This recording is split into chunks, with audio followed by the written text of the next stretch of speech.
handling.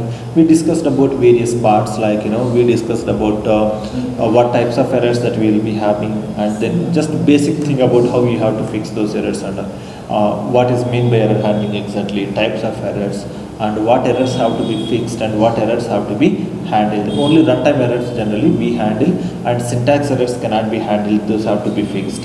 And what is other type of error? Logical error. Logical error also doesn't throw any error to the user, and also that cannot be handled. Once we look at the output and all, then we will come to know there is a problem. Then you have to go to the script and then fix it, right? But runtime errors will be handled. Then write down error handling techniques. Error handling techniques.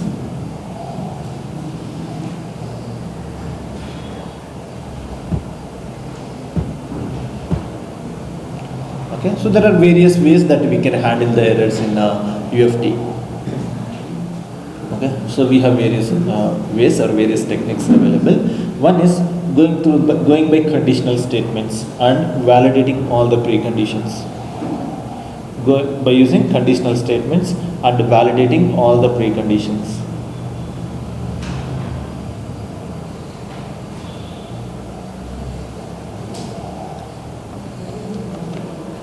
Okay, then next, using on error resume next.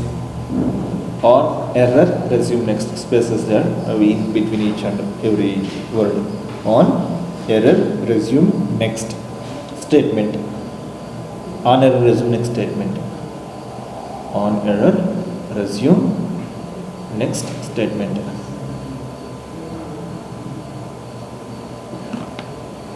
Using synchronization. Using synchronizations. Synchronization steps. Synchronization steps or methods. Then the last one is using recovery scenarios.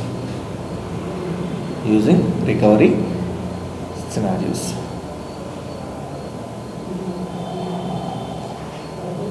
Okay. So there are 4 different ways, but 4 different techniques also you can call it as.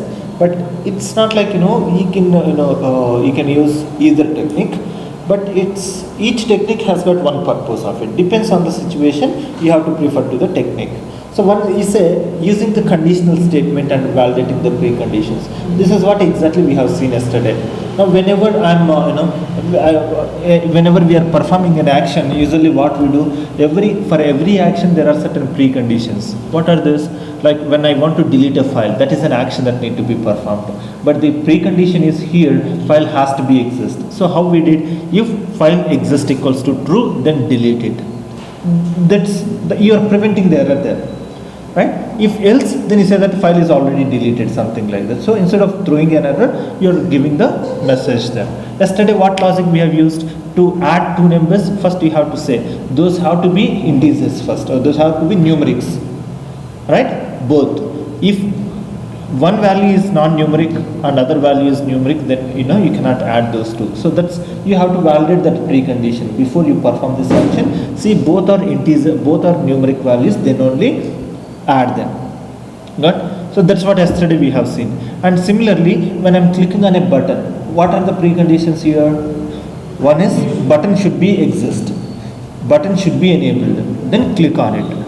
To enter the date value in a date field, date field must be exist. Date field must be enabled. Input must be in date format. Then enter it. So if any of this precondition is failed, unnecessarily I will get the error message. I mean, unable to enter the value or some general error like that I will get.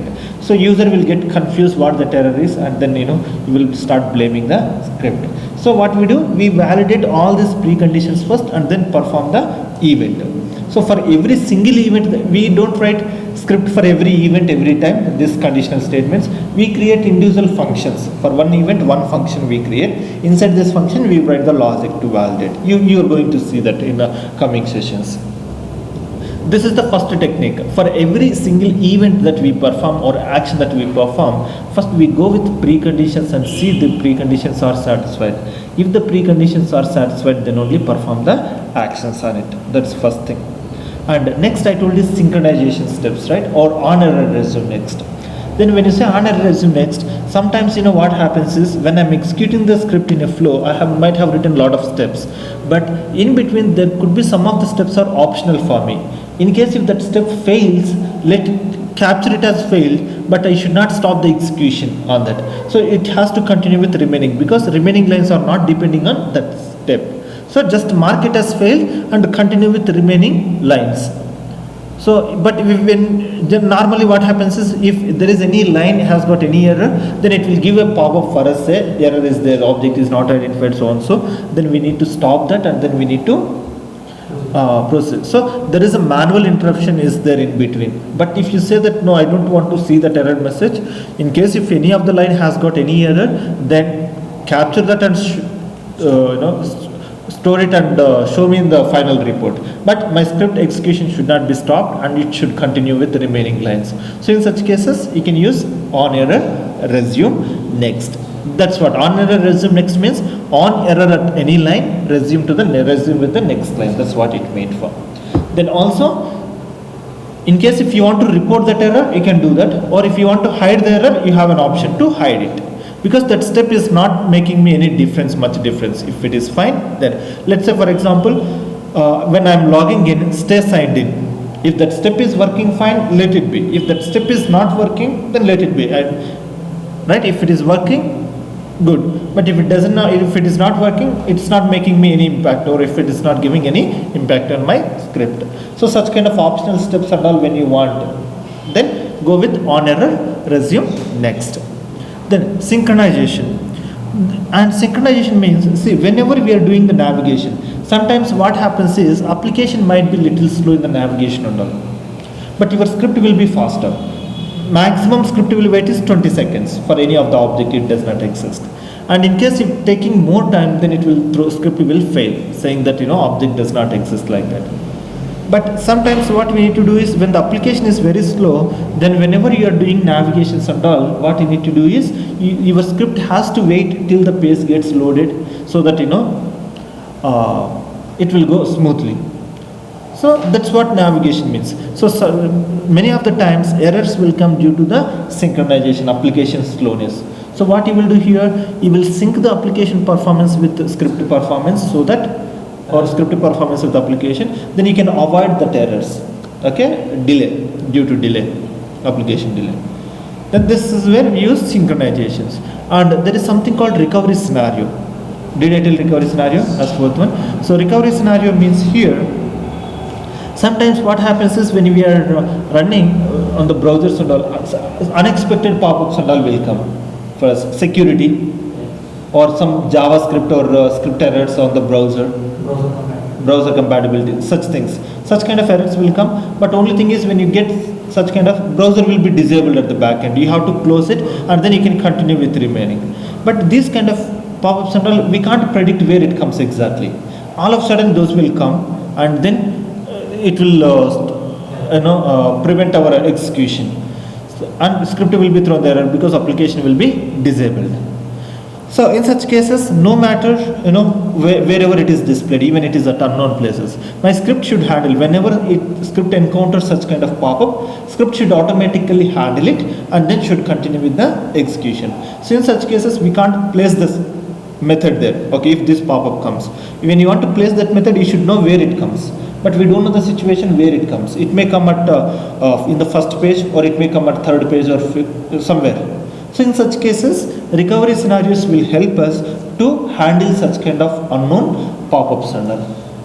Alright, each one has got, see, a different purpose here. You can't say I use only one technique or this two. When you want to make the script robust and when you want to make the script accurate, then we have to utilize all these techniques one by one, but not in one place. All it depends on the situation, depends on the issues that what you are getting. Then we are going to use one by one technique, error handling technique. But this is very, very important. Error handling is one of the pillar in automation. Data parameterization is one, and object management is one, and error handling is another one, and making the reusability, all these are other pillars. Okay. We'll stop here today. Tomorrow we'll take one by one, and tomorrow also expect a little long session. We have to complete all. Maximum we have to complete first three. Recovery scenario takes some time. I mean day after tomorrow. Clear what I've said? So these are 4 techniques that we do have for error handling. We will implement them tomorrow. But